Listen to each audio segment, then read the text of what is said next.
বাংলাদেশ জামাতে ইসলামী কর্তৃক আয়োজিত কুড়িগ্রাম জেলার বৈষম্য বিরোধী ছাত্র আন্দোলনে শহীদ পরিবারের মাঝে আর্থিক অনুদান তুলে দেন। এ সময় উপস্থিত ছিলেন কেন্দ্রীয় দায়িত্বশীল অধ্যাপক গোলাম মিয়া পরোয়ার।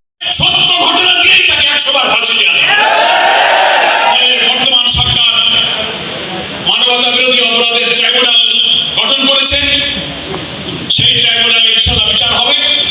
যেখানে যেখানে যারা অপরাধ করছে, আপনারা সবাই সাক্ষ্য প্রমাণ থাকলে সত্য ঘটনা দিয়ে আপনারা মামলা করে তাদেরকে বিচারের আওতায় আনুন।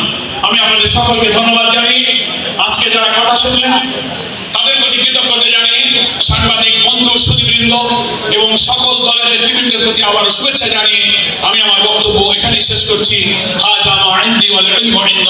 উপস্থিত প্রোগ্রামে অধ্যাপক গোলাম মিয়া পরোয়ার বলেন, সত্য ঘটনা দিয়ে হাসিনাকে একবার নয় কয়েকবার ফাঁসি দেওয়া যাবে। এ সময় উপস্থিত ছিলেন কুড়িগ্রাম জেলার সর্বস্তরের জামাতে ইসলামের প্রধান সারির নেতৃবৃন্দ।